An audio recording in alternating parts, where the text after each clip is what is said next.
welcome to this episode of Healthwise 360, a creation of Clarissa, Burt, founder of In the Limelight Media. I'm your show host, Chrissy Cordingley, and you'll be able to see this interview on In the Limelight TV, which is distributed on Roku, Amazon Fire, Apple TV, and 100 other smart TV apps.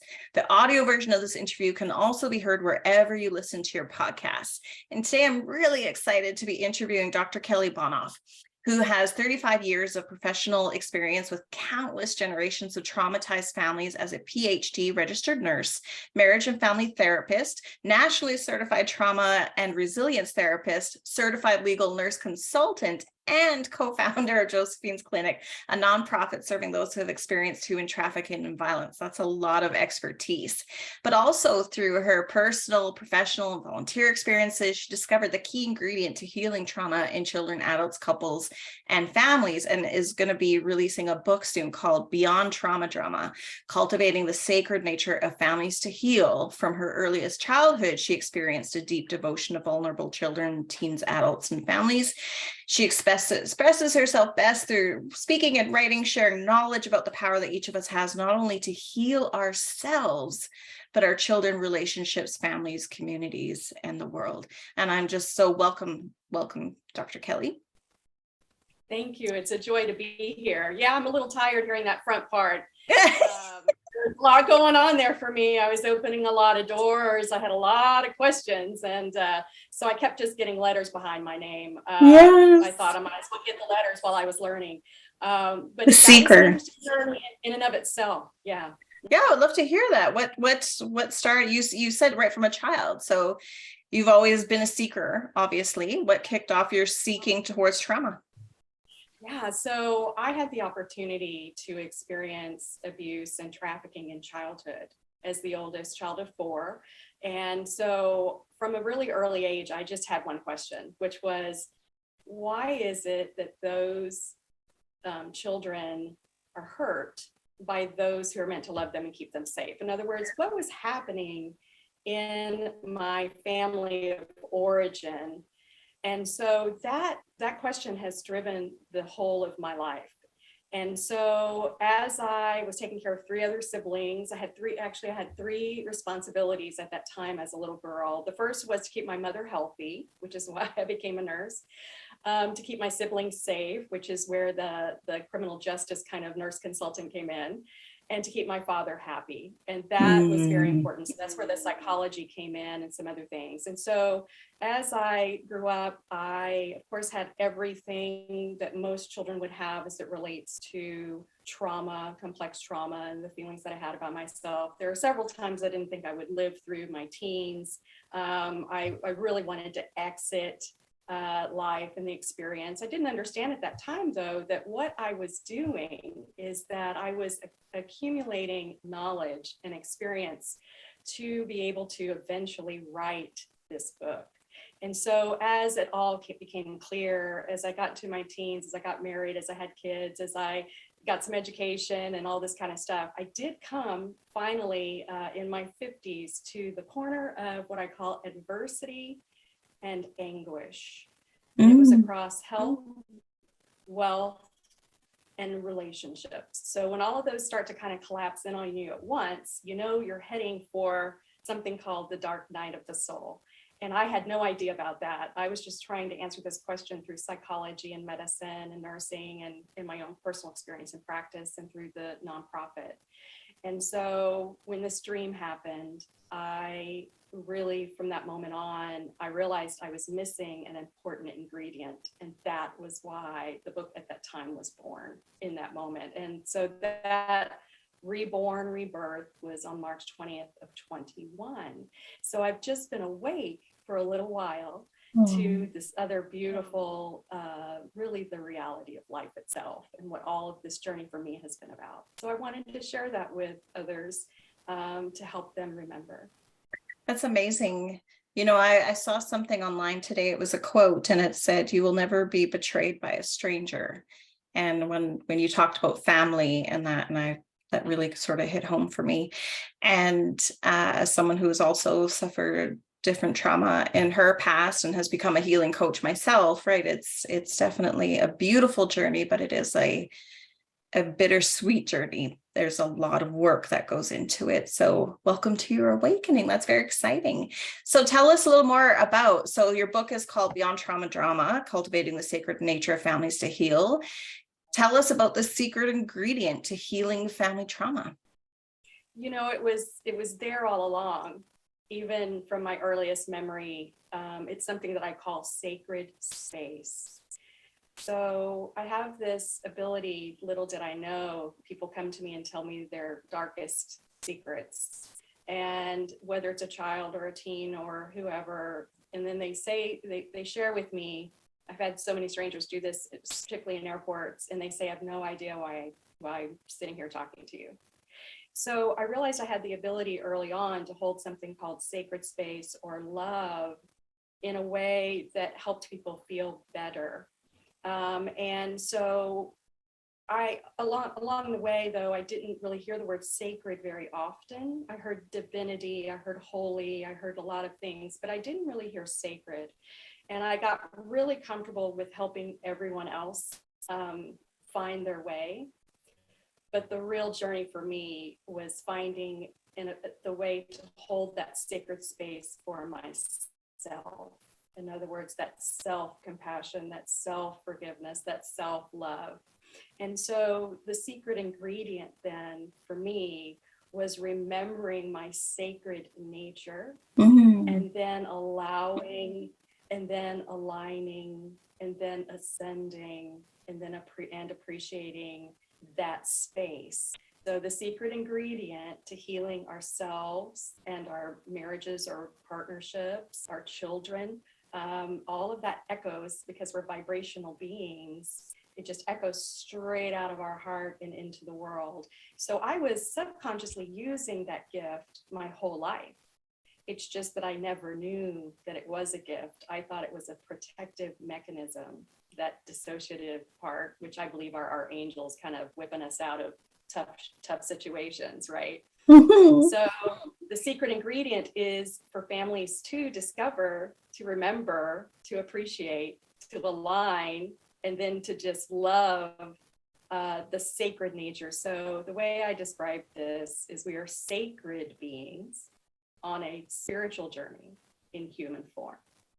So the other thing that really baked my brain, because I'm so academic and logical and scientific and all of that, was that this cast of characters, my mother, my father, and the 4 children, we had meetings about coming in here and what we would discover individually, but then what was the mission for us as the 6. And so I write through the book those meetings of the 6 of us going, well, we tried this last time, but it didn't really work.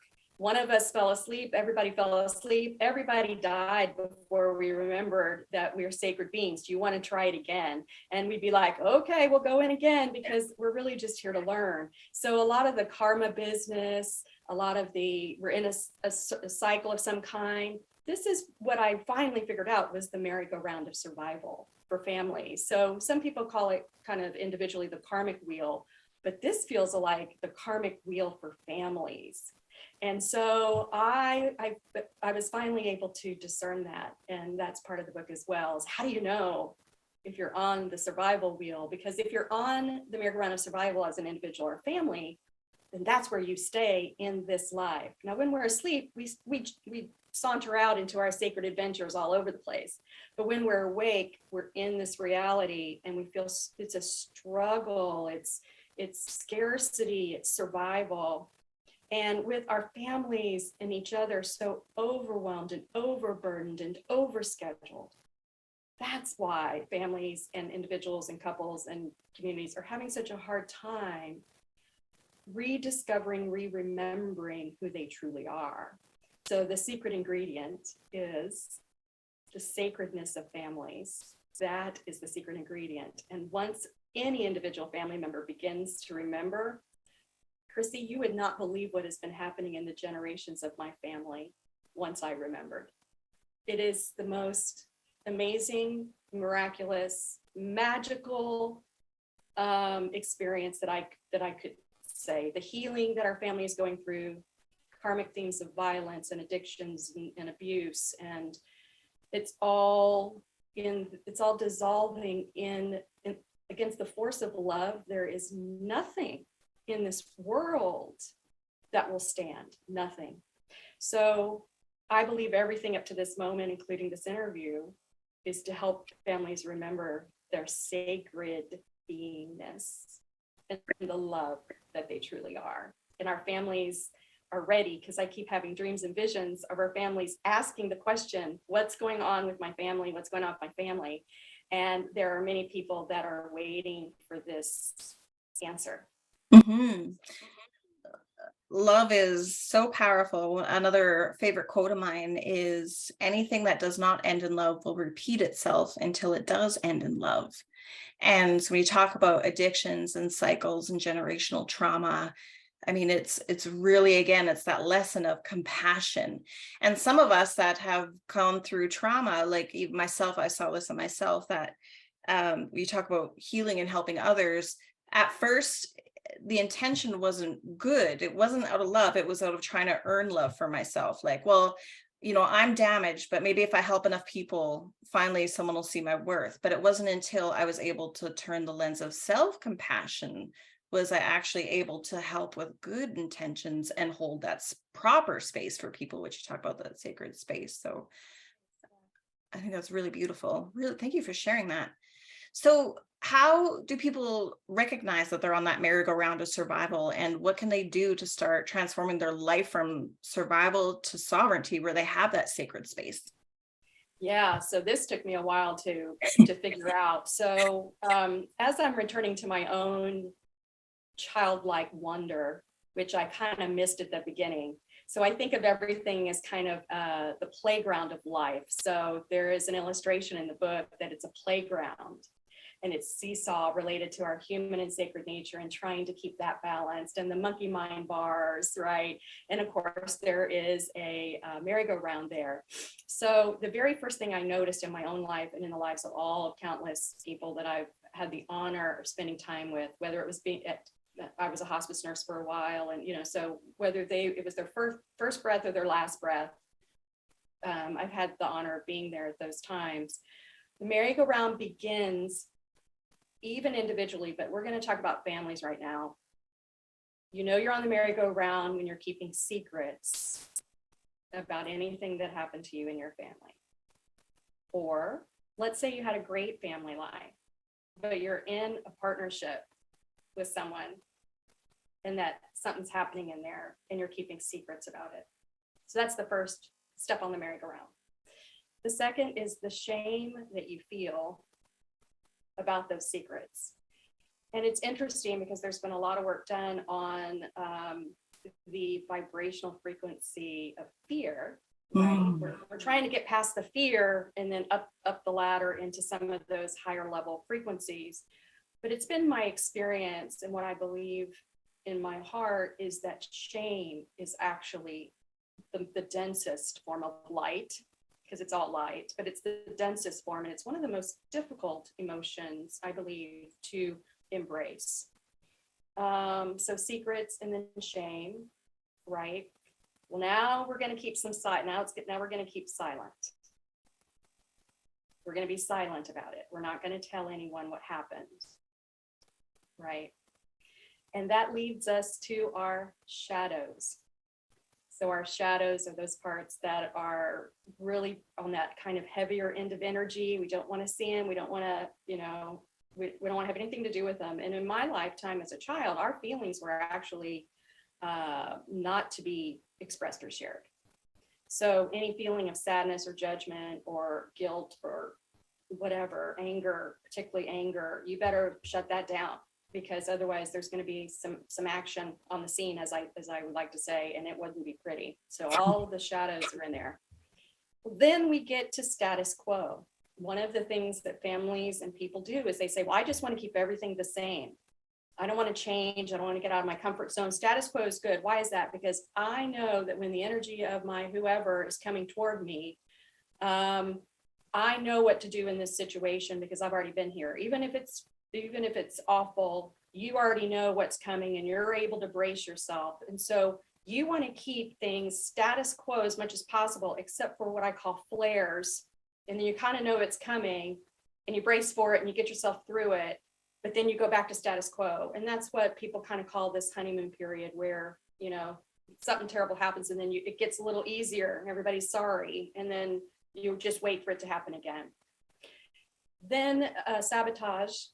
Okay, so that's our subconscious going, hello, you know, in our dreams or whatever, or it's the karmic cycle going, didn't quite learn that, so we're going to come back. So you're feeling good, things are going well in your health and your wealth and your relationships, and you're like, oh, the angels are singing, but part of you goes, wait, something bad is about to happen. Mm-hmm. Because it never lasts. The joy never lasts. The bliss never lasts. The dreams never last. And so that's your subconscious that you hadn't had a chance to love yet is coming back and going, and your ego, right, which is, hello, I'm driving the vehicle, is coming back and going, no, that sacred thing or that love thing that you're doing, I'm feeling pretty threatened. So we're going to sabotage this great idea or this great relationship or the fact that you've stopped drinking for 10 years and let's just have a drink. Just have a drink. It's okay. Mm-hmm. And then that leads to the suffering. So we have the secrets, the silence, the shame, the shadows, the status quo, the sabotage, and then the suffering.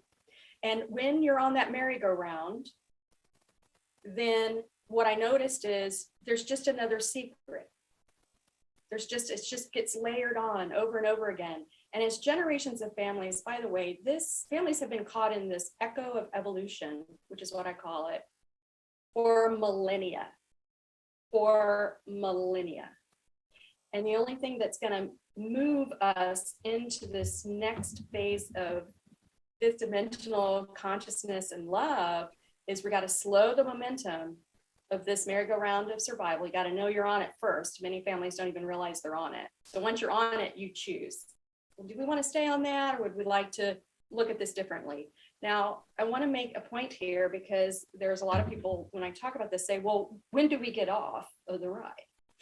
And I say, oh, you're not actually getting off the ride, because life is this circle of life. Who doesn't love the Lion King? And so we're circling, but what we're doing is we're now transforming it from secrets, right, to potentially serenity and shame, right?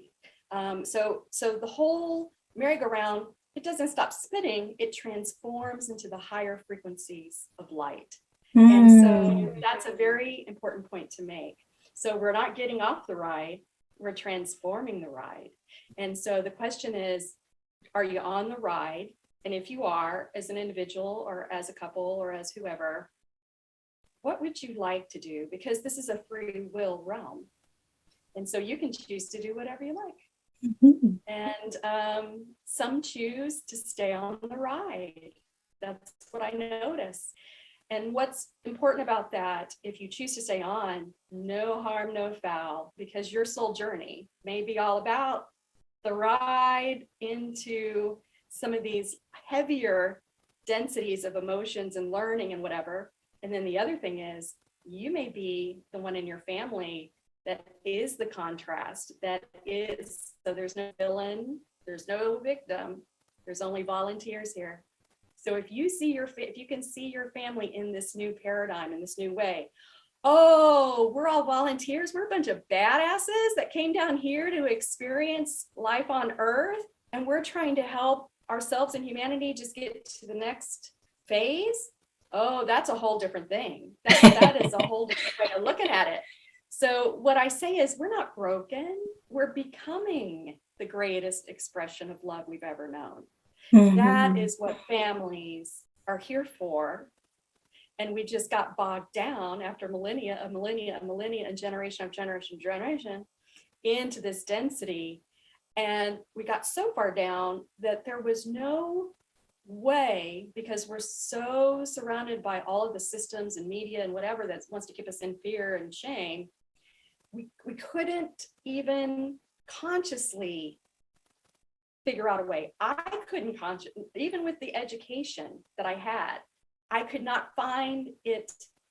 I could not find my sacred self in three-dimensional reality. If I had not had that dream and I hadn't had what has happened since the dream, I wouldn't be talking to you. So it came from the spirit side. It came from my sacred nature. So there's what the merry-go-round is about. Does that make sense? It totally does. It totally does. And I just keep thinking like of, you said some people want to stay on the ride, no harm, no foul. Unfortunately, sometimes they're very loud about we should all be on this ride at the same time. Or, come on the ride with me. And you're like, no, I'm going to do this ride. Right. So that's healthy boundaries and that kind of thing. But it's also the respect of everybody is on their own journey and on their own level of evolution. And it does have to come from inside them. We can model, we can lead by example, but until they feel it on the inside and they discover what they need, want, or are ready to be awakened to, that's when their journey will begin.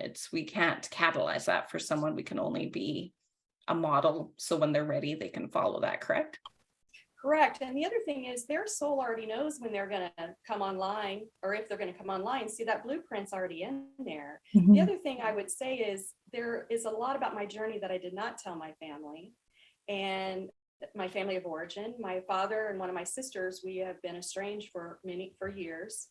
But yet I changed my own frequency, and even changing my frequency still changed the dynamic of what was happening in my father's life and in my sister's life, and really in the generations of our family. I'm getting calls now. You wouldn't believe what happened. We've had a chance to, and my husband and I have been very intentional about visiting the generations of our families together and to hold sacred space intentionally, and then seeing whether there would be transformation, so it's not as if you actually have to share your sacred journey with your family at a reunion where the police are, pulling up and everybody's got a copay because somebody, who's got the bail money, and, everybody run like so it doesn't matter if you can sit there and have your yummy food and just hold your space, your beautiful sacred secret, right?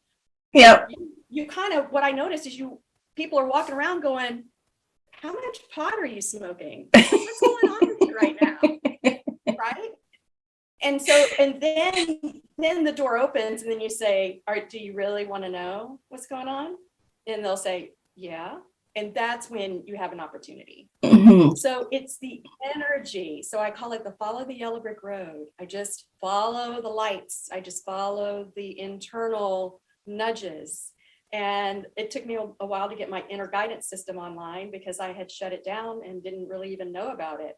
So these are the words and the energy of encouragement I just want to give to families, is that, and when I say this, I know this will be hard for some to hear, but there is nothing that's serious going on here. We are loving sacred beings, explorers actually, on the leading edge of consciousness on Earth.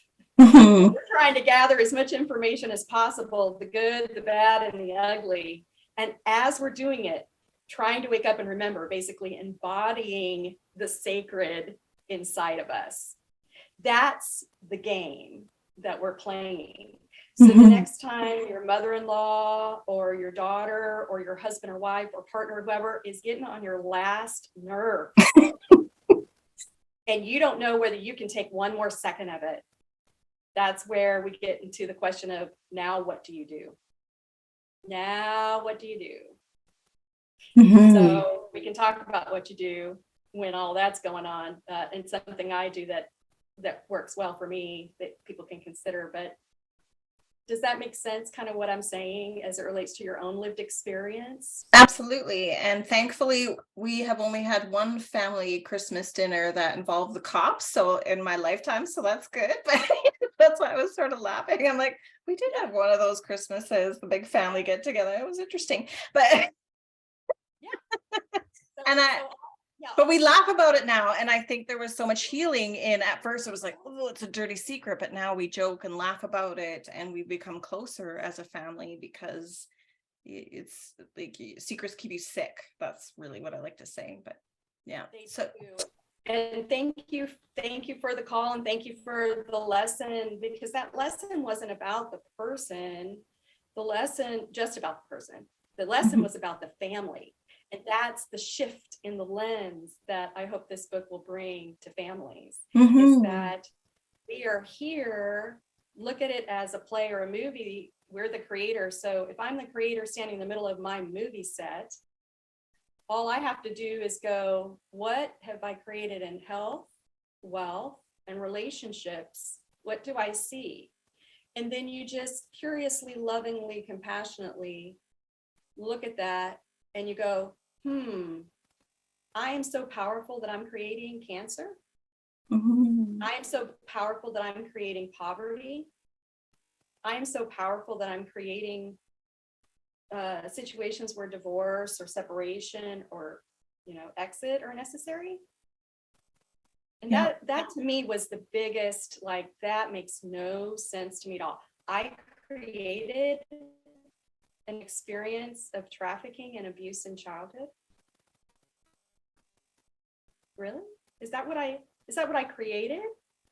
So I had to go back to that one, because I thought, did I get in there? Well, what I discovered was, and this is an optional idea, which is my vibration at that time in the family that I choose to come in to learn from and with, was the vibration of vulnerability.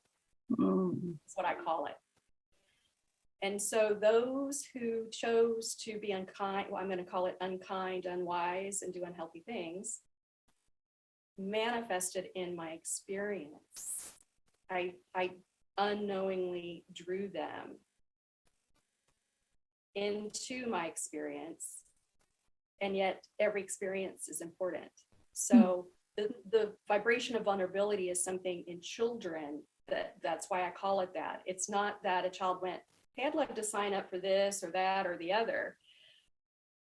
They obtained and began to vibrate in a frequency of vulnerability. And the law of attraction says we're going to attract then what creates more vulnerability. So that's a way to look at that and to see that. So it's been my experience, and I've worked with healers and I've had my own dreams about that experience. And I've asked my own guides, did I choose that? And you'll have to ask your own guides in every situation. Yes, absolutely. Your own guides, and you get your own love on that, because it's different for everybody. Some people said, yeah, I actually do want to go and understand that. Why? Because I was actually in the last life the person who was doing the harm. Yes. And so now you're going to need to experience it from the perspective of being harmed. Oh, darn. Okay, so you don't want to, and so you're like, oh boy, I didn't think about it that way. So anyway, this has been kind of this mind expanding journey for me. And it's really helpful. So would you like to go through, kind of do the 3 ways that I get my groove on when someone is cutting you off in traffic or when they're... Yes, let's talk about your 3 healing ways. Yes, please. Happening? Yeah. So, you're a little bit younger than me, but when I was young, and they may still... Oh, I'm not that much younger than you, I don't think. No. Oh, okay. Well, we'll talk about that later. Yeah. So when we were in school, they said, if anybody catches on fire, you stop, drop, and roll. Just stop, drop, and roll. And then all the years that I've, even in nursing, okay, that's not true. I did come up with someone on fire, and there was a stop, drop, and roll situation. But when we were children, it's not like you were in 3rd grade doing your math and somebody just walked by and they were on fire. Yeah. So stop, drop, and roll. So it occurred to me one day as these downloads come. And so what I call this is the stop, drop, and be. So when you start to feel this lower energy stuff coming up and you're starting to get really, I call it passionately animated. That's what I call it. I'm getting passionately animated about something. So I stop in the moment. I stop and be still. Just be still, just stop and be still. And I drop into my breath and I take 3 deep breaths. Nobody has to know you're even doing it. You could be anywhere, in a train station, an airport, and somebody's really like, making you nuts and you're like, it's stop, drop, and be time. But I don't need to call attention to myself. So it's stop, be still, drop 3 breaths, be in the moment. Allowing that passionate animation, whatever you want to call it, to get its moment. But that's how I envelop whatever that is in my own sacred space. So I allow it. I don't shove it down anymore, but I allow it. And I stop, drop, and be for as long as is necessary. So that's how I've learned how to create sacred space for myself without the histrionic, dramatic, traumatic, so trauma drama, right? That everyone's addicted to. By the way, it's the most addictive thing on earth. It's more addictive than any substance, trauma drama. We're all in love with it. Just, need more trauma drama. That's how we've coped, because if somebody else is in trauma drama, I don't have to deal with my own. So that's why it's called Beyond Trauma Drama. I'm not talking about trauma and I'm not talking about drama. I'm talking about them both at the same time. Absolutely. And so if anybody resonates with that, just sit with yourself for a few minutes as the creator of your own movie and go trauma drama in my health, trauma drama in my wealth, trauma drama in my relationships. I wonder what that trauma drama is helping me heal. I wonder what that trauma drama is trying to love me through. I always like to see these things, like you said, as messages, as a compass, right? So if I'm feeling resistance, and stress, what am I resisting? What am I supposed to be receiving? Where am I supposed to go? What do I actually want out of this, right? Like it's really, like you said, an indicator to just pause for a moment and be still, breathe, and just check in with yourself. Yep. Yeah, what's going on? The other thing working with children that really helped me heal was if I was feeling shame was triggered even to this moment by, let's say, now I know what shame feels like. Before I didn't know what any of the feelings were. Then I would visualize my little girl with a little t-shirt on that reads shame. And as the adult, I would be sitting on a bench in a beautiful park and I'd put my arms out and little Kelly with shame or anger or blame or worry, fill in the blank, guilt. I would open my arms to her in my visual and she would come to me and we'd sit and I would rock and hum and sing. And then she would just dissolve straight into my heart. Yes. And what I would notice about that particular thing, I've never seen that written down anywhere. It's in the book. But what that really helped me with was that inner child trust. And to trust myself was probably one of the greatest lessons I have learned in this lifetime. To trust myself. So yes, I think I've said, I don't like the term "I told you so," but I'm like, I told me so. I knew this was gonna happen.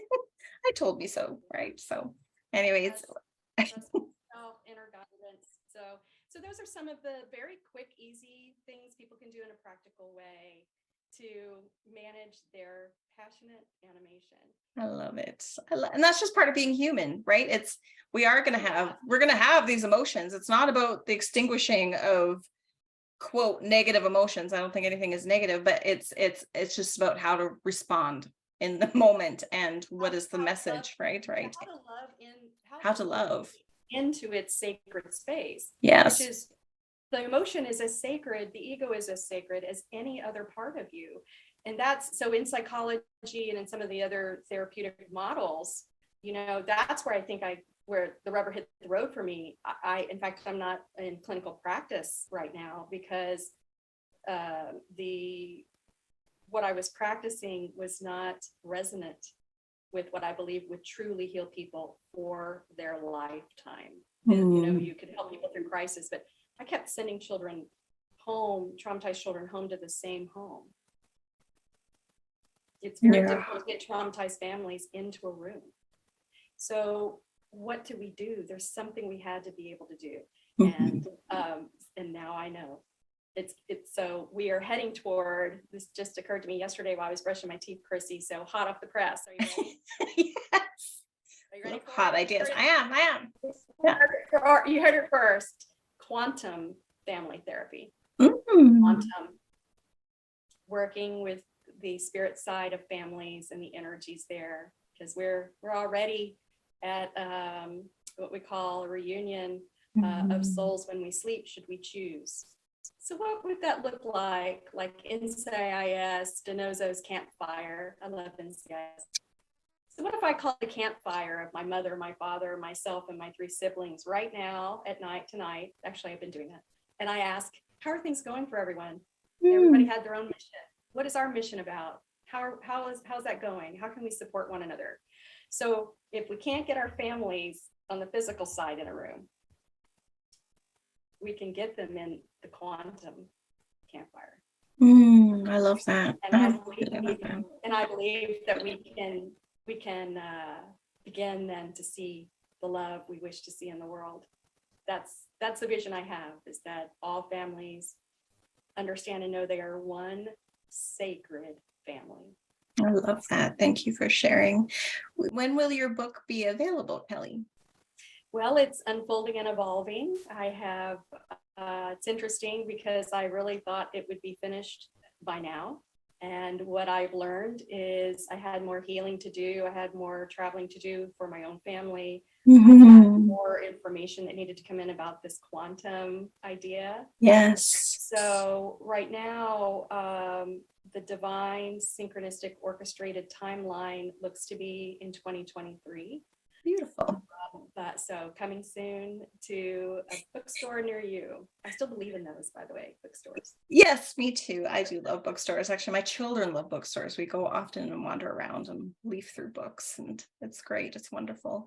So we're running out of time, and we're going to make sure your website, One Sacred Family, is listed in the show notes and all your links so people can follow you on social media. Is there any last thoughts you'd love to share with the audience before we finish up? Well, I'm not sure when this will be aired, but we're heading toward Christmas time and New Year's. And what I wanted families to know and to just stop, drop, and be. And gratitude for self, for those you love, is the highest level of vibration next to pure positive energy and love. So families, when you look in your mirror for yourself, remember you're sacred. And when you're at the dinner table with anybody else, remember they are too. Mm-hmm. Beautiful words to remember. Thank you so much, Dr. Kelly, for being with us on the show today. Thank you.